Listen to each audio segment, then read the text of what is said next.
OBM. Ces 3 lettres, tu les as probablement déjà lues ou entendues si tu t'intéresses au monde du web entrepreneuriat. Si tu es assistante virtuelle, tu sais déjà probablement ce que c'est, mais peut-être que tu te poses de nombreuses questions. De façon générale, tu n'as pas fini d'entendre parler d'OBM ou d'Online Business Manager. C'est un métier qui est encore très peu connu en France, mais qui va se démocratiser à mesure que les entreprises du web se développent. Je m'appelle Céline, je suis mentor business opérations et experte Notion.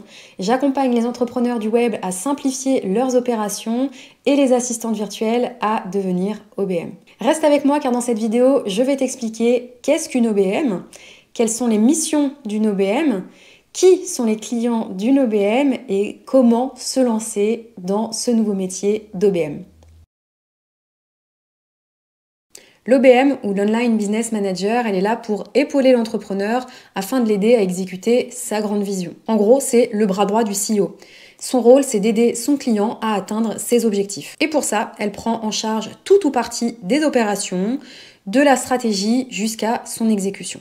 Donc dans un premier temps, l'OBM va aider son client à transformer sa vision en un plan d'action, c'est la partie stratégique. Et ensuite, elle va s'assurer que ce plan il s'exécute correctement dans les délais qui ont été définis au moment de la stratégie.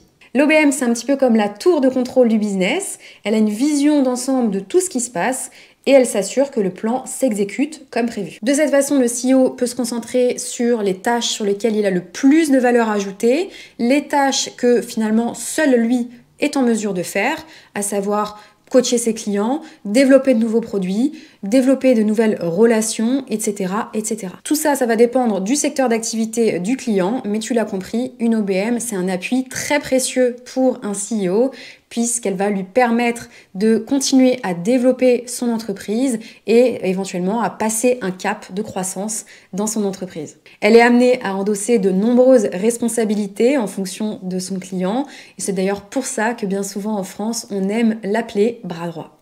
Mais alors, concrètement, quelles sont les missions d'une OBM? Eh bien, son périmètre d'action, il va varier en fonction de plusieurs variables. Le secteur d'activité de son client, les besoins, bien sûr, de son client, le niveau de croissance de l'entreprise et le périmètre qui a été défini en début de mission.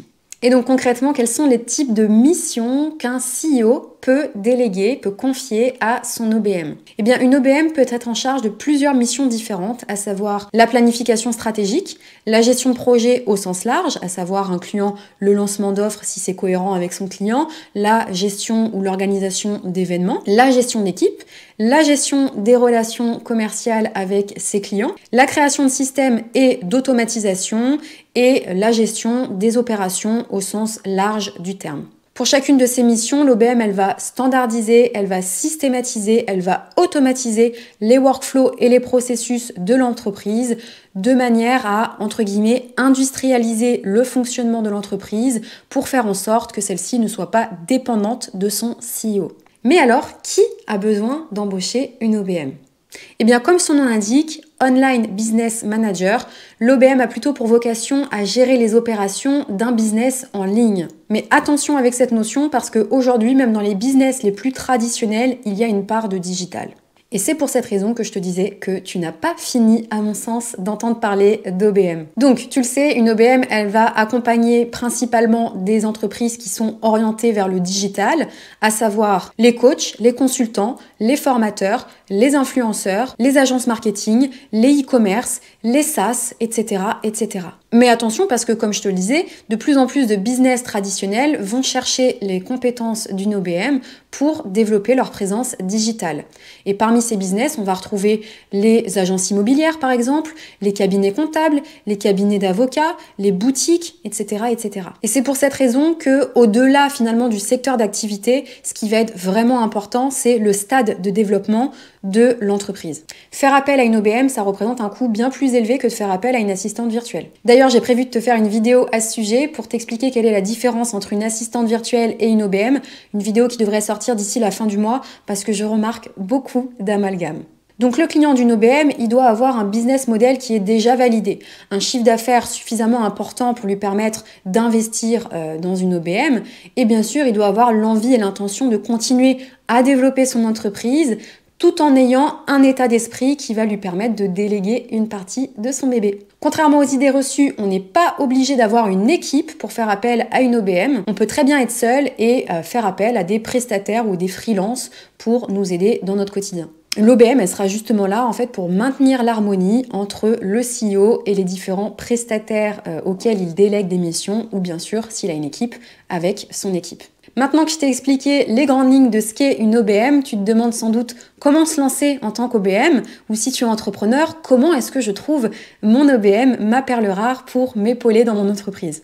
Eh bien, si tu es assistante virtuelle et que tu souhaites te lancer dans le métier d'OBM, je t'invite à rejoindre ma communauté Road to OBM. C'est une communauté privée et gratuite. Tu retrouveras le lien en description. Et si tu es entrepreneur et que tu recherches une OBM, je t'ai mis un lien en description de cette vidéo dans lequel tu vas pouvoir me déposer ton besoin. Et en fonction de celui-ci, je te mettrai en relation avec les membres de ma communauté. J'espère que cette vidéo t'a plu et t'a été utile. Si le milieu de l'entrepreneuriat en ligne et plus particulièrement le métier d'online business manager t'intéresse, je t'invite à t'abonner à cette chaîne puisque je publierai une nouvelle vidéo chaque mardi matin pour te montrer les coulisses d'un business en ligne et t'en apprendre un petit peu plus sur ce métier d'online business manager. N'hésite pas à me poser toutes tes questions en commentaire de cette vidéo. Je te souhaite une excellente journée et je te retrouve la semaine prochaine.